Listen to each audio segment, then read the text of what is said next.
والصلاة والسلام علی رسول کریم۔ دنیا کی کامیابی کے عنوان پر کچھ بات ہوگی۔ عام طور ہمارے معاشرے میں عام گفتگو میں بات آتی ہے کہ دنیا کا کامیاب وہ شخص ہے جس کے پاس بڑے بڑے محلات و مکانات ہوں اور اس کے گھر کے سامنے کاریں ہوں، دولت مند ہو، باغات ہوں، بڑی بڑی تجارتیں ہوں۔ ہم اس شخص کو عام طور سے دولت مند کہا جاتا ہے، لیکن اللہ تعالیٰ اس کے ساتھ ساتھ یہ بتاتا ہے کہ اے انسانوں، ہم نے اس دنیا کو انتہائی رنگین بنایا ہے اور مقناطیس جیسی بنایا ہے، اور پھر اصل سبب یہ ہے کہ ہم نے اس کو توازن کے ساتھ اصولوں کی بنیاد پر ہم نے اس کو بنایا ہے۔ کوئی ایسی بے ترتیبی نہیں ہے جس کی وجہ سے انسانوں کے لیے کوئی نقصان دہ ہو۔ آپ دیکھتے ہیں کہ توازن کے اندر سورج جب چمکتا ہے آپ کے اوپر، تو وہ سورج اگر توازن سے نہ ہوتا، زمین کے زیادہ قریب ہو جاتا تو ساری انسانیت جل کے راکھ ہو جاتی۔ اس کے ساتھ ساتھ جو چاند ہے وہ بھی اگر زمین کے قریب ہو جاتا تو وہ بھی انسانیت سکڑ کے سردی سے ختم ہو جاتی۔ دراصل ان مثالوں کے ذریعے سے آپ کو بتانا مقصود ہے کہ اللہ تعالیٰ نے ایک کائنات کو اصولوں کی بنیاد پر اور سسٹمیٹک اس دنیا کو اس نے بنایا ہے۔ جب اس احکام کے تحت انسان زندگی گزارتا ہے تو پھر وہ کامیابی کا ہمراہ ہوتا ہے۔ میں نے اس سے پہلے ابھی جو نعمتوں کا ذکر کیا، اگر وہ نعمتوں کو حاصل کرنا اللہ کے احکام کے مطابق ہے تو وہ کامیابی کی ضمانت ہے۔ اگر وہی چیزیں اللہ کے احکام کے خلاف ورزی میں اگر کوئی چیز حاصل کرتا ہے تو اس کے لیے عذاب دوزخ کا نقصان دہ ہے۔ مفسرین نے مثال دے کے سورہ تکاثر کی مثال دے کے بتایا کہ الہاکم التکاثر حتی زرتم المقابر۔ اللہ تعالیٰ یہ فرما رہا ہے کہ جب انسان اس مال و دولت کی حرص میں ایک دوسرے سے آگے بڑھنے کی عادت اس کے اندر پیدا ہو جاتی ہے، یعنی خوب، تو وہ عادت اس کو جو ہے پاگل اور دیوانہ بنا دیتی ہے۔ جس طرح سے انسان کے جسم میں خون جو ہے دوران کرتا رہتا ہے، اسی طریقے سے اس کو مال و دولت کی حرص اس کو کہیں کا نہیں رکھ چھوڑتی، بلکہ وہ الہاکم التکاثر حتی زرتم المقابر، جب تک کہ اس کی جو حرص اور طمع ہے قبر کی مٹی میں جب تک نہ جائے، قبر کی مٹی اس پر نہ گرے، جب تک اس کی حرص طمع ختم نہیں ہوتی۔ بعض مفسرین نے کتے کی مثال دے کر بتایا ہے کہ ایک کتا عام کتے کے بنسبت ایک شخص پاگل کتا ہو جاتا ہے تو اس میں 2-4 صفتیں پیدا ہوتی ہیں۔ ایک صفت یہ ہے کہ اس کے اندر جو مرا ہوا جانور ہے اس کے گوشت کے ٹکڑے کھاتا کم ہے اور جمع کرتا ہے زیادہ ہے، اور پھر دوسری صفت اس کی یہ ہے کہ اگر پتھر بھی پھینکا جائے تو اس کو ہڈی کا ٹکڑا سمجھ کے بھاگتا ہے، اور تیسری صفت اس کے اندر یہ پیدا ہو جاتی ہے کہ اس نے اپنے اور پرائے کی تمیز کیے بغیر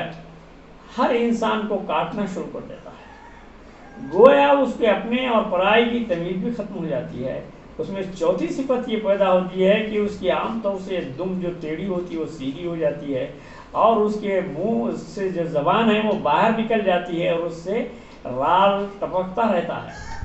گویا انسان پھر یہ اس کے اندر یہ بات بھی اس کو جوڑی گئی کہ وہ زبان اس لیے رکھتا ہے کہ دنیا کی ہر چیز اپنے پیٹ میں ڈال لے۔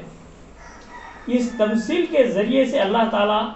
یہ بتانا چاہتا ہے کہ ان تشریحات کو مفسرین نے واضح طور سے کہا کہ جب انسان اللہ تعالیٰ کی نافرمانیاں کرتا ہے تو اس کے اندر حرص اور طمع کی ایسی خواہشیں پیدا ہو جاتی ہے کہ وہ اپنے خدا کو بھول جاتا ہے، اور وہ کتے جیسی صفت اس کے اندر پیدا ہوتی ہے۔ مثال کے طور پر اللہ تعالیٰ نے کہتا ہے کہ جب کوئی شخص آخرت کی زندگی کو یاد کرتا ہو اور یہ دنیا کی زندگی میں رہتے ہوئے آخرت کی بھی فکر کرتا ہو تو اس کی زندگی میں دوسرے کی زندگی میں فرق ہو جاتا ہے۔ مثال کے طور پر یہ بات بتائیے کہ جیسا کہ سکندر اعظم نے مرنے کے بعد اپنی وصیت کی تھی کہ میرے جنازے کے باہر 2 ہاتھ کھلے رکھے جائیں، اس بات کا سبب بتانا چاہتا تھا کہ دنیا میں خالی ہاتھ آیا، میں خالی ہاتھ چلے جانے والا ہوں۔ یہ دنیا کو عبرت ناکی کے لیے چند مثالیں آپ کے سامنے رکھی جا رہی ہیں کہ دنیا کی زندگی چند روزہ ہے اور یہ ہمیشہ رہنے والی نہیں ہے۔ قرآن نے یہ کہا کہ بل تؤثرون الحیات الدنیا وفی الآخرۃ خیر وابقیٰ۔ قرآن نے کہا کہ یہ جو زندگی تمہاری ہے، جو اس زمین پر تمہاری پیدائش سے موت تک جو زندگی تم کو دی گئی ہے، وہ اللہ کے احکام کے مطابق زندگی گزارنے کے لیے دی گئی ہے اور بطور امتحان کے تم کو یہ زندگی بخشی گئی ہے۔ تو یہاں پر یہ بات بتانا مقصود ہے کہ اللہ تعالیٰ کہہ رہا ہے کہ بل تؤثرون الحیات الدنیا، یہ چند روزہ زندگی تم غور و فکر کیوں نہیں کرتے؟ دراصل اس وقت ہماری جو حالت زار ہے وہ یہ ہے کہ ہم نے دنیا کی زندگی کو ہمیشہ کی زندگی اور آخرت کی زندگی کو چند روزہ زندگی، ہمارا تصور ہماری عملی زندگی بتا رہی ہے۔ ہماری عملی زندگی سے معلوم رہا ہے کہ ہماری زندگی کی اس زمین پر جو دوڑ دھوپ ہے وہ ایسی ہے کہ ہم اس کی زندگی کو سنوارنے کے لیے، ہمیشہ رہنے کے لیے، پختہ سے پختہ عمارت کو تعمیر کرنے کے لیے عمارتوں کو، اور زیادہ سے زیادہ مال کو حاصل کرنے کے لیے ہم جو جدوجہد کر رہے ہیں، ہم نے اللہ کے قانون کو کئی دفعہ ہم نہ توڑ کے کیے ہیں۔ تو اللہ تعالیٰ یہ کہتا ہے کہ تم اپنی زندگی میں تبدیلی لانے کے لیے آخرت کی اگر فلاح اور بہبود چاہتے ہو تو یہ دنیا کی جو رونقیں ہیں ہم نے تم کو دی ہے، اس رونقوں میں اپنے آپ کو بچاتے ہوئے زندگی گزارو۔ پھر یوں بھی کہا جاتا ہے کہ آپ زندگی کے اندر اللہ کے احکامات کا اگر تم خیال نہیں کریں گے تو تمہاری مثال ایسی ہے، ایک کار ہے جس کے اندر بریک آپ کے ہاتھ میں نہیں ہے، تو یقیناً یہ کار سڑک پہ تو دوڑے گی لیکن کسی درخت سے ٹکرائے گی یا کسی غار میں گر کے ٹکڑے ٹکڑے ہو جائے گی۔ عین اسی طرح تمہاری زندگی کا معاملہ بھی ہے، اگر تم اللہ کے احکامات کو پش پشت ڈال کر اگر زندگی گزار رہے ہو اور دنیا کی زندگی کو زندگی سمجھ کر گزار رہے ہو تو یقیناً تمہاری زندگی خسارے میں ہے، نقصان میں ہے۔ تو ہمیں ضرورت اس بات کی ہے کہ ہم کو آخرت کی زندگی کے لیے ہم غور و فکر کریں۔ اقبال نے یہ کہا کہ وہ شعر مجھے یاد نہیں آ رہا لیکن اس کا مطلب یہ ہے، خرد مندوں سے کیا پوچھوں میری ابتدا کیا ہے، مجھے فکر لاحق ہے میری انتہا کیا ہے۔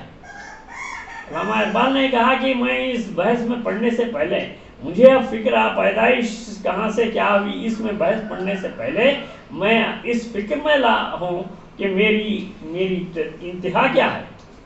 عزیز و محترم، انسان کی کامیابی کے لیے اگر منزل سامنے نہ ہو تو جد و جہد نہیں کرے گا۔ ہر انسان کو سوچنا چاہیے کہ میری منزل اور میرا رہنے کا ٹھکانہ کیا ہے اور ہم کو کہاں رہنا ہے، تو اس ٹھکانے کی اگر ہم فکر کریں گے تو یہاں کی زندگی اور وہاں کی زندگی میں فرق ہوگا۔ ہم اس ٹھکانے کی زندگی کے لیے ہم جد و جہد کریں گے، دنیا کے لیے کم کریں گے، آخرت کے لیے زیادہ کریں گے، یہی ہماری کامیابی کی ضمانت ہے۔ ہم اللہ تعالیٰ سے دعا کرتے ہیں کہ اے اللہ تعالیٰ ہمیں آخرت کی زندگی کو سمجھنے، اس پر عمل کرنے کی توفیق عطا فرمائے۔ یہ دنیا کی رنگینیوں میں ہم پھنس کر جو گم ہو رہے ہیں، اللہ تعالیٰ ہمیں جو ہے توفیق عطا فرمائے۔ اے اللہ، ہم ناتواں ہیں، کمزور ہیں، ہم تیرے در کے فقیر ہیں، ہم خطا کار ہیں۔ اے اللہ تو ہماری خطاؤں کو معاف فرما، ہمیں جنت الفردوس میں مقام عطا فرما۔ وآخر دعوانا الحمدللہ رب العالمین۔